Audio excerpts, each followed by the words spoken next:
Hi everyone, welcome back to Ilum Sabers. I've got another update, demonstration, review, tutorial sort of video for you today. I was working on an Ultimate Works, the POC store dark ray hilt for a customer, and so this is going to be sort of the demonstration and tutorial for him, and then hopefully this is going to be a great video to show off that hilt to those of you who haven't seen it or are maybe thinking about getting a dark ray hilt. You can use this to help decide. So without further ado, here's the hilt. It's very large, which it should be. You know, it's very long. This is it in its sort of folded form, and you actually can push it together, and it's got magnets that will pull it together here. I'll try to do it very gently, and then it will hold. Actually, if you have it on its side, it'll hold. So you could actually flip it open like the movies. I think Sir James did a video with his where he actually did that. I'm not going to do that because I'm a little constrained for space in here. Got my desk right here, and I don't want to damage the customer's hilt in any way. So, but yeah, it'll come out like this, and then it's got a locking mechanism. It springs open, and then you can either press this to kind of make it easier on the mechanism, or you can actually push it down. So, whichever you prefer, but it'll lock itself in place if you swing it open. That momentum will. But this is a long hilt. I mean, very long. It's a staff, so it should be. And then this part in the middle is very slender. Each side is identical, other than here you've got a silver piece, and here you've got a black piece connecting to the connector there. This is very, very slender. It honestly feels like the slim handle of like a baseball bat or something similar. Like it's very, very slim. Looking at it, I'm just going to point out some neat details. You've got a lot of really cool detailing work here towards the top. And then your auxiliary and power buttons are going to be these two sort of screw looking pieces here. So generally, like I think in the Ultimate Works video, they try to have this one be the power on the top, but of course you can switch it around to be whatever you like. The saber will disconnect here and here, so you unscrew these two sections, and then this entire part will come apart from like from here up on both sides. You want to make sure you'll unscrew it counterclockwise. I actually had this problem myself. I thought that to unscrew it counterclockwise, you would want to hold it up like this and unscrew it this way. That way nothing would fall to the floor, right? You're holding this part and you're holding this part. But actually, when you unscrew it, you're going to want to hold it upside down, and you'll unscrew it this way. So you'll want to be careful, because when you're unscrewing it, of course, this part could literally fall to the floor if you're not careful. So I did it over like a desk with a mat on it, and just like did it like sitting on the desk so that nothing could fall. Of course, you also could unscrew it right side up as well. You just would have to turn it the opposite way. So before I get into showing the hilt's functions off, I am going to show off the programming on the individual chassis, just because they've got some really cool light effects that I want to get into. So again, these are the Ultimate Works chassis. If you're not familiar, they make all of their hilts, almost all of them, I think, aside from a few like the Qui-Gon. But they make all of their hilts to be compatible with these chassis. So you buy one, for the second one you don't have to buy electronics. So it's a pretty inexpensive way to amass a pretty neat collection. So I'm going to go ahead and turn this on. Okay. So this is actually the last font in the rotation here. All right, here's the first one. So you're going to have, on the chassis, you're going to have this going back and forth, just kind of as like a standby. And then when you turn it on, it will match your blade style, which is going to be the rotoscope blade style. And this is specifically the rotoscope blade style for the sequels. So there's a little bit different one for the prequels, the originals, and the sequels. You also see I demonstrated you've got twist on and off. Twist on works really a lot better when you've got the chassis itself out. It tends to be a little hit or miss when you've got the hilt on, but that's kind of on purpose, because then when you do twist off, you don't want to accidentally trigger the twist on, which it's easy to do, especially when it's in the hilt. With most of the Ultimate Works chassis that I work on, I do say the clash is set pretty high on this, and that's just because the way it goes in there, there's a little bit of dead space on either side of the chassis, and so what happens is some of the sound comes out of the speaker, hits the vents, and actually bounces back up to the board. So when you've got quotes or music, you can actually trigger false clashes. So I have the clash set pretty high on it. You still can trigger the clashes, of course, but you're going to have to hit a little harder. And what I normally do when I clash, and you can do what you please, but normally I have it in the hill and I just kind of hit my arm like that. I'll go through some of these. Don't be afraid of who you are. So the customer actually wanted 3 different dark gray fonts installed. The first one is Wansith's, I can't remember if it's maybe like Wansith's DR or something like that. And then also Kyberphonics Dark Ray, which I think is called Darkness, and then K-Sith's, which I think is called Empress. So the first one was Empress, the second one was Wansith's, and this next one's going to be Kyberphonics. People keep telling me they know me. I'm afraid no one does. All right, and then when you, let's see, after that one, the customer had the Shadow Maul from the Clone Wars. This is also a Wansith font. So it's also going to have these effects here. The difference is the clash colors, they're going to be really similar when you look on your blade. You have to look really close to really probably tell a difference because they are so similar in color. But the sequel fonts have what is called the light cyan secondary color for the real clash and the lockup and that kind of stuff, whereas the Maul has the, I want to say it's maybe the moccasin color is what they call it, for that's like the animation, so the style. So the sequels use like the light cyan color for the clashes, and the animations use what we call like the moccasin color. So there's a little bit of a difference, but it's very, very similar. So I also went ahead and just put the Kyber's Workshop on here for the customer, so that he could have different blade color presets. So we've got that one, and it's got a little bit of a different effect on there.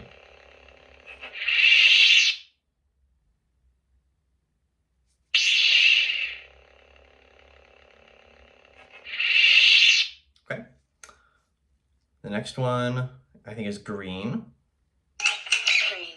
This one is similar to the others, and it'll have that same matching the blade when you turn it on. Purple. You've got purple, Yellow. yellow, white, and then red, Red. and then one more and you're all the way back around. Something to note is that not all of the fonts that the customer purchased came with quotes and soundtracks. So what I did was, since some of them did, I just mixed and matched. All the dark gray fonts do have some dark gray quotes. There weren't a lot of them that I had to work with. I want to say there were like 10 or so, but there were enough that I could kind of tell the story of, you know, Palpatine sort of kind of courting Rey to take over for him, and then her kind of being wary of the darkness inside her and eventually triumphing over that. The Maul also has some quotes, I think, that sort of tell the story of Maul's arc in that last season of the Clone Wars, you know, sensing that things are about to come to a big shift and courting Ahsoka to try to join him. And then there are tracks for all 4 of those. The Maul came with a track. The Empress came with 4 tracks, and then the Wansith I don't think had a track for that one, and then Kyberphonic had some tracks. There were a couple that I really liked in the package that K-Sith had used for the Empress font. So I used 2 of those, and I think one of them was for, you know, the Empress font, and then one of them was for the Wansith, which came without one. And then the Kyberphonic font had one of the soundtracks that it came from the trailer was kind of an eerie sounding dark. It was, I think it was the trailer that actually had Dark Ray. The Kyber's Workshop fonts all have the same track. It's going to be the Galaxy's Edge orchestral theme, and that will play for all of those. The Kyber's Workshop ones don't have any quotes if they didn't come with any. I'm going to go ahead and cut here, and then put the chassis in the hilt, and get back. Okay, so I thought I would kind of pause here midway. I've got one of these halves disconnected just to show you kind of how it looks. You can see the connector in there. So I'm going to go ahead and once again power up the chassis.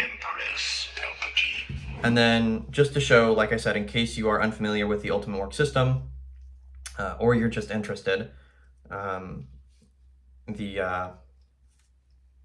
go ahead and aim this here, and you'll put it in, and you'll kind of swivel it a little bit once it's in to sort of find the slot where it fits, okay? And then now one of these buttons is going to be the power and one will be the aux.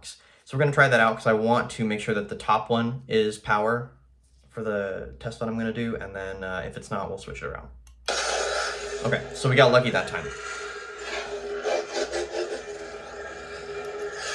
But I'll go ahead and show the functionality anyway. So what you'll do is you will pop it back out, and then take it from where you had it, just twist it 180 degrees, and it'll go back in, and it'll fit the same way as it did before, but now you're gonna have this button instead of this one. This one will be power.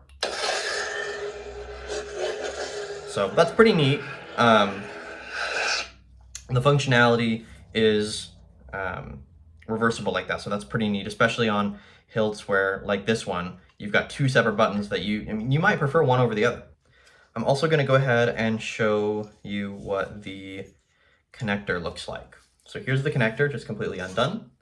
When you take it off, you want to be careful probably because these will slide, and so you could have it slide all the way down this. Probably nothing would happen, but there is a chance that you could end up with a scratch if it slid all the way down. Something you want to make sure when you're putting these back together is you want to make sure that your pieces are oriented toward the middle. And I'll show you what I mean by that. So when you've got your folding section here, it'll fold up, right? And because of the magnets that you have on the front of these, you're going to want them to face each other, and that's the right orientation for the accuracy of the prop anyway. So you're going to want to make sure that you've got it so that when it folds up, this section with the magnet is toward the front and not the squared off section. And so the way to do that, they've actually devised a pretty clever way of doing that, where when you attach this, I'm gonna go ahead and pull back this section here. You've got two notches that stick out right here on each side. And those two notches are going to match up with two spaces on the threaded section. And it might be a little hard to see with the chassis ends. I'm gonna take out the chassis quickly here. There's a notch there, and then there's another one on this side. So what you want to do is you want to take your hilt, you want to hold it so that you've got the part that actually folds in sort of facing upwards, and then you want to make sure that these align. So you want the notches to go in where the notches are supposed to go in. So the way they've made it, there are only two ways it can go. And it's going to be this way where it's right, or you could do it 100% backwards. But it's a really good way to be able to detach both ends and be able to treat them separately and then put them back and make sure that the clocking is right. All right, so I've got the hilt fully attached and with both of the cores in. We'll go ahead and light up both sections here.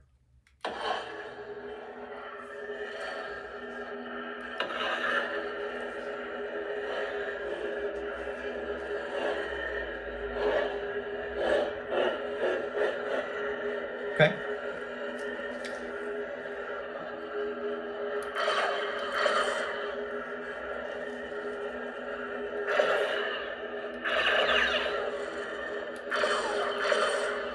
All right. I will probably, for the sake of simplicity, probably go ahead and just sort of do one at a time rather than messing with both of them being on. So I'll go ahead and turn this one on here. Now, in order to do lightning, you're going to want to hold power and tap aux. And then you'll release power when you're ready to stop the lightning. And you'll get effects for that. Okay. And that sort of purple indigo you see there will be reflected on the blade as well. All right. Now, for switching fonts, of course, you're going to use the auxiliary button. Don't be afraid of who you are. All right. So this one is going to be the Wansith version. Very similar, a little bit of a different hum though. A little deeper, a little more dissonant. And a little bit of a different swing. A little bit of a louder, sharper swing. People keep telling me they know me.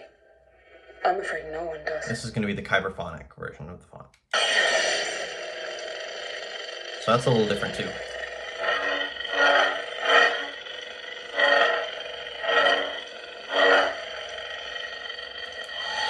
I really like the swings. We'll go ahead and go through and show what the other fonts sound like as well.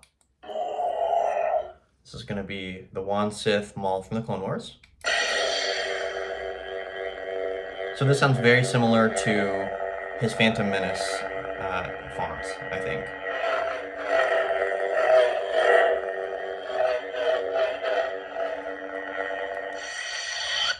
You've got some quotes on there as well.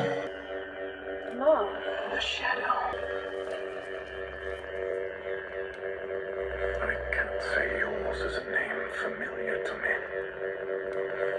I was apprenticed to the most powerful being in the galaxy once. We were both tools for greater cause. Once I had power, now I have nothing. Every choice you have made has led you to this moment. I see the Padawan needs one last lesson. We could have destroyed Sidious. We're all going to die. Revenge. I must have revenge. Mom. The shadow. Okay, so now you're all the way back around. What will happen is you'll have the quotes and you'll have the force, and you'll trigger them both the same way. So you will press and hold on the power button to engage either a force or a quote effect. And then whichever one the saber's playing, if you want to go to the other one, you just point the saber down and you press and hold as if you were going to just trigger another effect. But since you're holding it down, that tells the saber that you want to switch over to the other one. So right now we're on quotes, so and you have to make sure your saber's on for this, of course. So then you'll point it down, and then now you've gone over to force effects. And for this, for a lot of fonts, for force effects, they'll actually have like force sounds, like whooshes, like pushing and everything like that, or like choking for Vader and stuff like that. But for this one, he used sounds from their fight and a few quotes. And so I didn't mess with those just because there weren't force sounds to replace them with. And then I'll go back to show what the Rey quotes are. Okay, so the Rey quotes, we're gonna have the force sounds for that.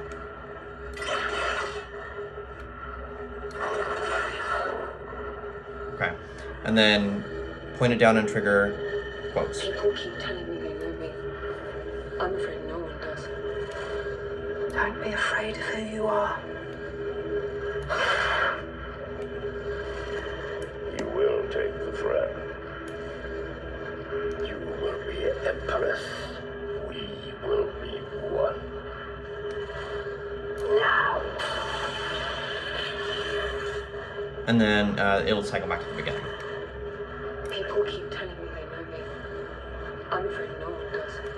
After those fonts, you're gonna go ahead and have the Kyber's Workshop. So those are gonna be more classic saber sounds.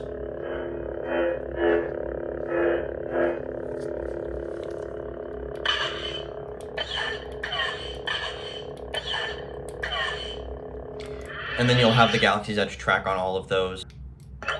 Green. Green is your next one. It's got a very Luke Skywalker Return of the Jedi sound to it.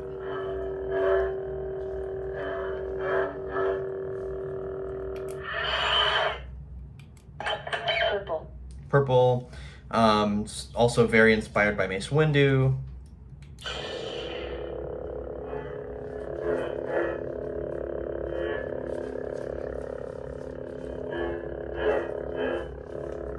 And you've got accent swings on there.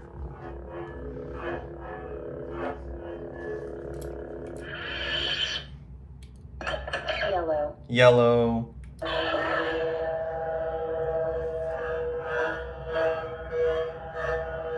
And that is very similar to the Temple Guard that we'll hear in Clone Wars. White. White is again very reminiscent of Ahsoka.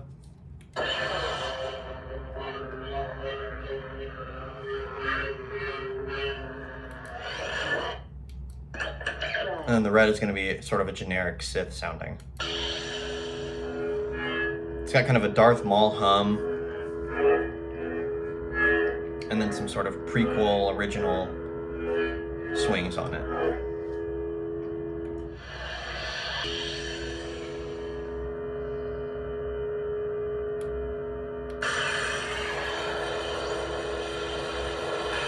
So you'll have lightning on those as well. If I remember correctly, you should have most of the effects, but not all of them, just because they are free fonts and because they're based on the sort of Savi's sounds. Not all of the sounds were available. 10 fonts total. Each of those is going to have a specific blade style and effects, and the effects that we talked about. So you're going to have the rotoscope.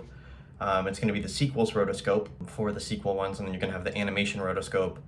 And then use the original trilogy rotoscope for the Kyber's Workshop. And then each of them is going to have their own track, just kind of as a recap. Each one will have their own track, and all of your paid fonts I was able to get quotes for. I did try to go over most of the basic controls in this video, but I will go ahead and, like I did in my last update videos, I will include the link to FET263's website, which you are familiar with, but I'll include the link to the specific page where he has the 2-button instructions, so that any of your effects you want, you can look it up and see how to trigger them. Just keep in mind, like I said, that the clash is going to be a little harder to trigger. So things like stab and stuff like that, that might be a little harder to trigger, just because, you know, so that you can have, that's sort of the trade-off for the pre-kit system. It's a great system and it works great, but you've got to have your clash setting just a little higher so that you can utilize the quotes and the tracks without having to worry about false clashes. There's a happy medium that I try to really find where you can really trigger those clashes, but they are hard enough to trigger that the board won't accidentally trigger them. I will go ahead and just kind of do a demonstration of how hard the clash is to trigger. It's really not that hard, but I just wanted to give you an idea of the amount of force you'll need to use.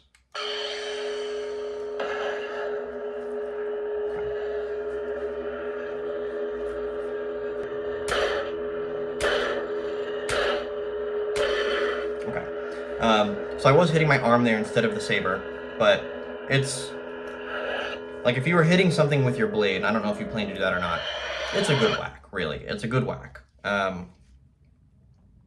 And so just keep in mind that that's the kind of force that you'll need to trigger things like your stabs and stuff like that as well.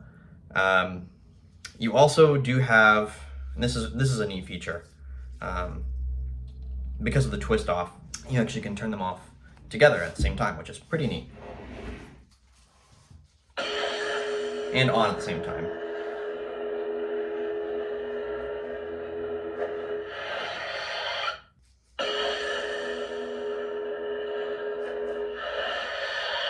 So that should work just the same for you. All right, so I'm gonna go ahead and get this packed up and send it back to you. Hopefully by the time that this video is uploaded and you actually watch it, it's already on its way. I'll go ahead and keep you updated on that process. I hope that this video was enjoyable and instructional for anyone who is interested in this beautiful saber that Erik sent to me. Hopefully if you're thinking about getting your own dark ray saber, you can look into that and take this one into consideration. It feels very nice in your hands. Once again, thank you guys for joining me on the channel, and I'll see you in the next video.